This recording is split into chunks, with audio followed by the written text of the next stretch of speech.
What is up, everyone? Today is going to start my analysis of Summit 3 stuff. Today it's going to be not the person that's over here, but this man over here, Void. Void played absolutely incredibly, and I want to watch a couple of his sets and just break down why what he did was so good and talk about Sheik a little bit. Of course, in my last tier list I put Sheik in high tier, but let's see if that changed after watching how well Void played, because one of the most impressive sets to me was against Meister.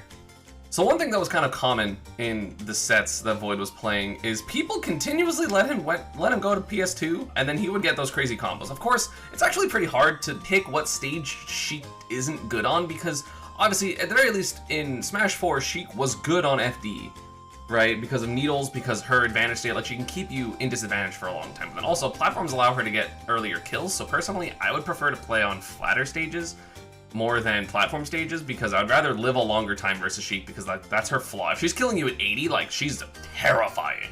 He only got like 2 raindrops. Like, raindrop isn't, as far as I'm aware, raindrop isn't just up air to up smash, like up air drag down up smash. It's like getting an up air drag down on the platform, then dropping through the platform with another up air up smash. And he only got like 1 or 2 of those as far as I remember.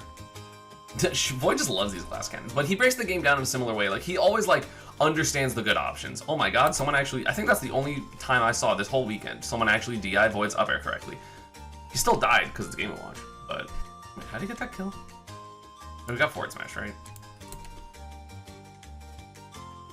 Yeah, Void was just really disciplined in ranges. He just like, he constantly was standing out of people's ranges, like so consistently, using Sheik's great movement just really well. And also, this is something I was talking about earlier. So when it comes to this Nair, right? So Meister actually did this one pretty well, but you see he was above the ground for 2 frames. That means it's -7, I'm pretty sure. And you literally see Meister tried to spot dodge this grab, but was 1 frame off. So if you can notice with all the hit lag on Game & Watch's moves exactly where he is, you can know that you can punish him. Of course, me personally, I would have like Nair and back air and stuff. You have the ability to recognize how high Meister is going to be, how like Game & Watch specifically, because perfect Nair is -5, so that was -8. Spot dodge is frame 3, so it's frame 11, whereas Sheik's grab is frame 6, I'm pretty sure, so grab becomes frame 10. So it worked. So being able to recognize those heights is really, really important, and I feel like it's one of the things that's going to start being super important, especially against Meister, because a lot of people did it this weekend, was they called out his movement, or they called out like where his nairs were, which was really, really good. And it was really funny because I was literally thinking last weekend, I remember I did it on stream where I was like testing the different ranges of Nair of Game & Watch to be like, when is it safe? And I was like, okay, well, I'm gonna start recognizing when that's not safe and when it is safe. And Void literally did it this weekend, and I was like, oh my god, we're literally the same person. And yeah, Void just spamming projectiles because they can't be reflected right now. I was also correct, guy, but it didn't matter. Like, again, Void just knows, like, this fair is safe on shield. Oh, I mean, I guess it could have been upbeat, probably, but he's like, Void's aware that if he gets upbeat, he's gonna like DI the upbeat, whatever, it's gonna be fine.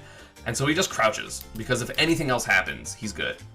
Because Nair will lose to the crouch, then he shields and whatevers. And then anything else, just the crouch is good and he can react, and then he was able to punish the up smash. That was actually so good. Has Game Watch kept bugging in this matchup? Side B or up B?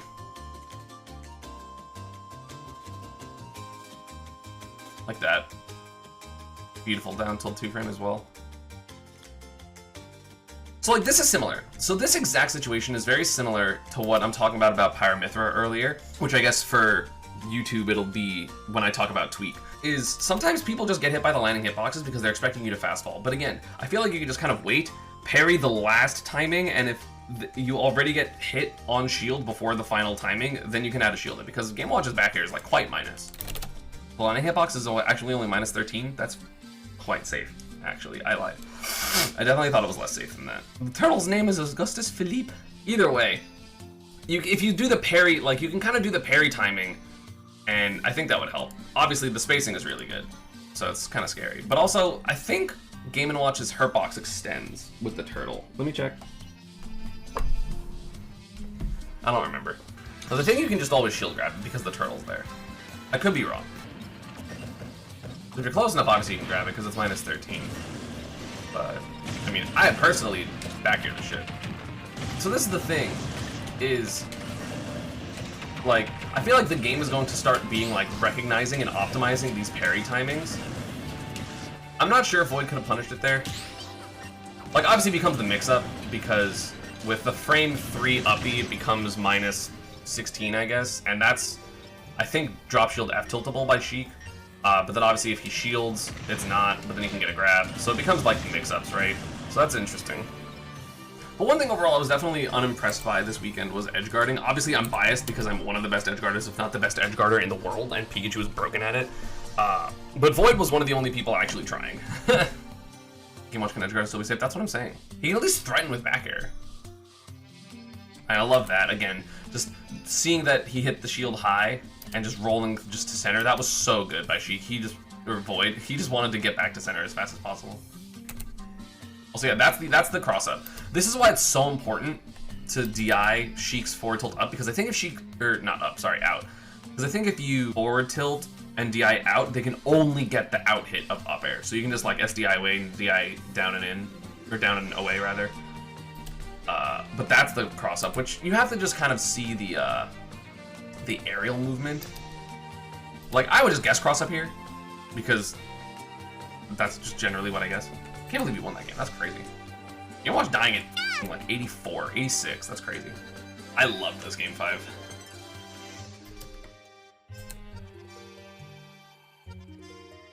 Like, that coverage was ridiculous, actually. The trump. So obviously he does the back air in case he got trumped, and then it covers the roll. In these situations, you should probably be jumping overall. I know that's what I do. Because if you get hit by the air, like a rising aerial, it's not going to be as big of a deal. Jab, jab, down tilt is frame perfect and true, yes. And yeah, so like, this is what he was doing before. This is why he's going for down throw fair instead of forward throw bouncing fish. Because forward throw bouncing fish first, I don't even know if it works on Game Watch. Because I'm not a Sheik player. But also, because he just wants to bait the up B. And you saw that. He ran here. Because if he air dodges, he'll get a punish. But then if you up B, then you're just in this position, which is good, and then Void gets the punish, and got, you know, 16%, no, 22, but. And then advantage, and he's just waiting for the uppies, and he's breaking down this matchup. He's compartmentalizing the matchup super hard, and got hit by down smash or down air because he was a little too close. Got the drag down, but thought it was there. Void literally thought he lost, which is crazy. He's like, damn, Void was like, damn, that sucks. Did Meister SDI away here? I don't think he did. No, it didn't. He was like, literally, Void was like, oh, you can't see him because of me. Void was literally like, and started like picking up his controller. And then just punishing, again, that could have been game by itself, and he messed up. He was trying to get like the super high double jump so that he would drag him as high as possible. He's making a face too, that was funny. And then he just does this double forward tilt, which I don't think up smash is punishable. Or up smash punishes forward, like double forward tilt. Because up smash, let me just look at frame data real quick. Sheik's F tilt is minus 15 and frame 5, so it's 20 overall. And up smash is frame 21, so it's not even necessarily punishable.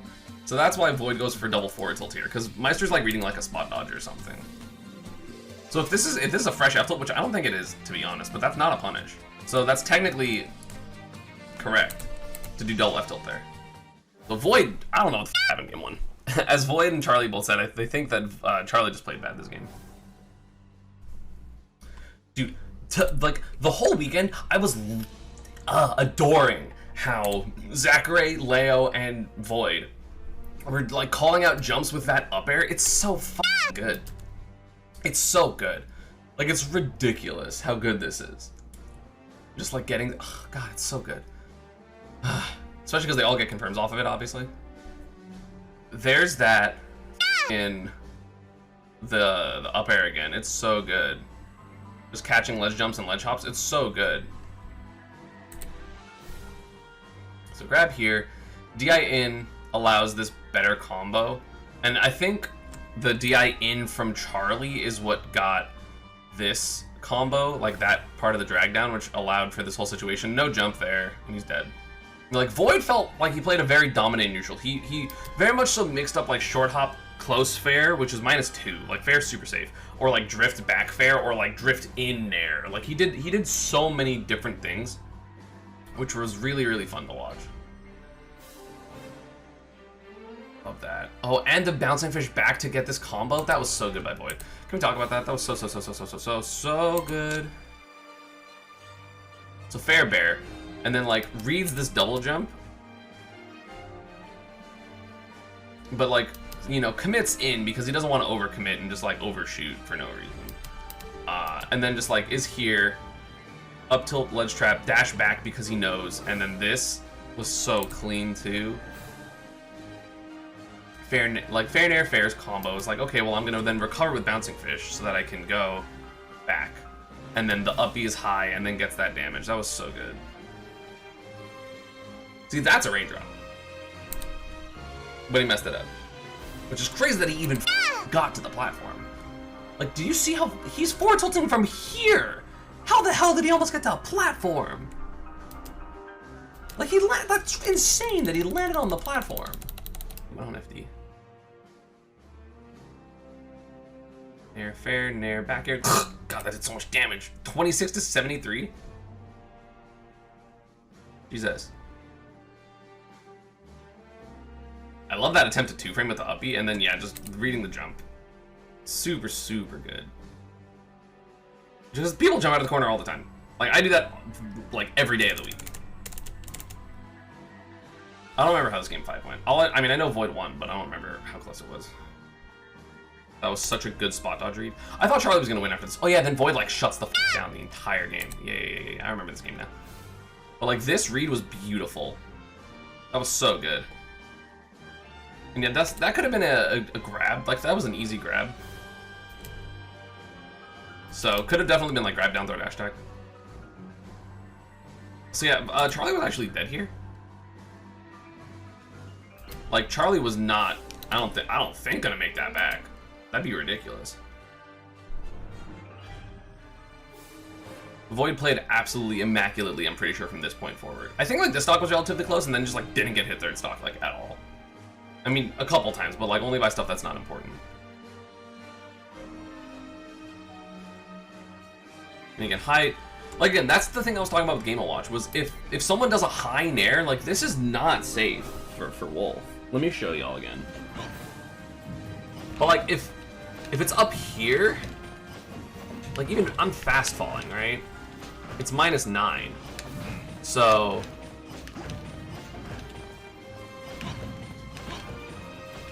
you can always grab that. Because again, spot dodge is frame 3, so a -9 becomes a 12, like the spot dodge is the 12th frame. So those type of like interactions of knowing when someone hits your shield high versus low is so important. And Void got the grab there because of it. Like that's what I'm saying about like game knowledge is just so important, and Void's one of the people that actually cares. So I'm not even saying Void knows an average amount of data. Like he understands things way better than most top players. Like a lot of top players don't know. Like they'll be like, oh my god, this move is safe on shield all the time, and it's like, no, like that's not how it works.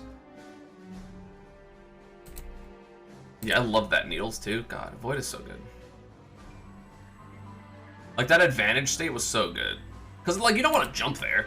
Like jumping here would be so awkward. Like jumping would be so weird because then if you get caught out of your jump, she's gonna edge guard you. So you try to mash the aerial to land and then got needled for it and took 30. Gonna grab a cross shield drop? Correct. And yeah, Void just decided to stop getting hit. But like literally Void's got hit like twice this whole stock. Like Void is playing Smash 4 Sheik right now. Like in terms of just like the dominance in neutral.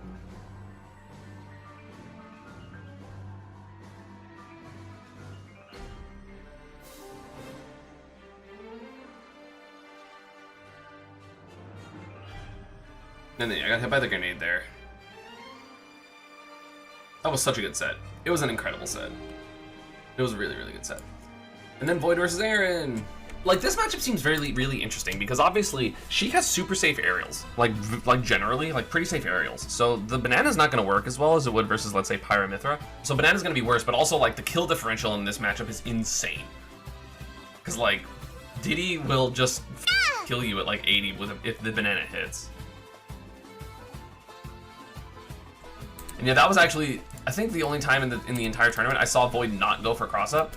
and Aaron expected cross-up. Granted, I think I would have killed regardless. That was unfortunate, the up smash dropping. I mean, could have ran a little farther. And again, Void just like getting everything he can and just so good an advantage. Like, I love players, like, I do this too. Like, I'm sorry I keep comparing myself to Void, but like, I love the way we play.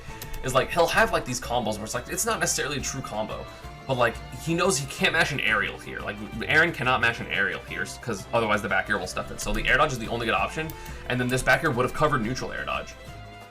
Because it's just out. It's already out, so it would have hit the neutral air dodge, right? So the directional air dodge happens, and then you got punished for it anyway. It misses that, unfortunately.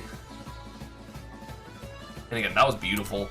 Like, again, those up airs just, like, are so good for Void. He just is aware. Like, in these situations, you have to jump away from Void. Like, I feel like you have to jump away. Like, there's no point in trying to land on this platform. Because, like, think about it. Especially, like, Diddy was it 77. So what? You jump away, get hit by back air, you just recover high, get hit, and you're fine. But, like, trying to land where you'll die is the worst decision you can make. And I'm not saying I fault Aaron. It's just something that people have to realize, you know? Like, it's much better to get hit than it is to die. Like, I'd rather get hit 10 times than die once, you know? Which, obviously, but people don't think about it that way because they're like, oh, I'm scared I have to land on this platform. It's like, no, she can kill you up there. And obviously, I'm super biased because Pikachu, as a character, can just skull bash away and double jump and not be scared because I will always have the resources to land because I have quick attack. Which is why Pikachu's broken. So, like, I can just choose the right option every time. Also, Raged Cheek put in so much work for Void this weekend. Also, I love that. That was so good by Void. Because, like, the fair is safe, right? As I mentioned, fair's -2. So, for back air. I don't know how safe back air is, actually. Back air's -4. So, -4 to spot dodge is broken. It would, you know, beat shield. It would beat banana toss. Super beats drop shield down tilt. That was really good. Also, this is just unfortunate. I mean, he didn't know that it was going to cross up. Because obviously, Sheik's forward smash is very unsafe. -18 is actually not that unsafe, but that's a drop shield turnaround grab for sure.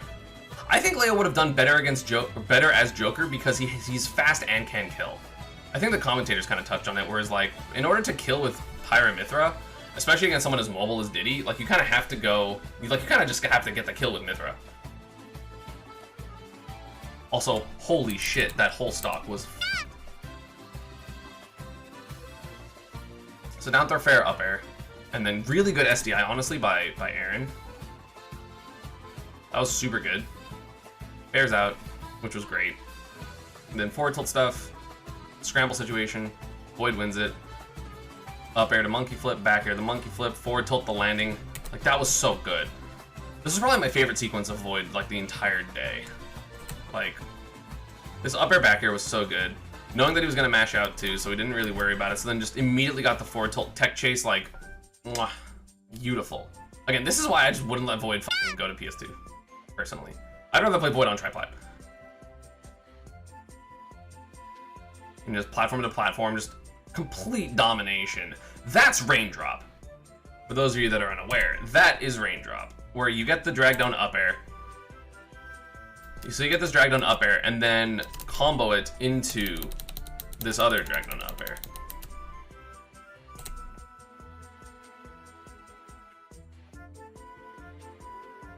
Which is clean.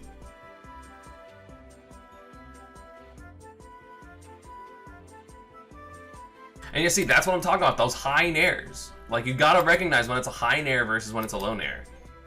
That makes all the difference.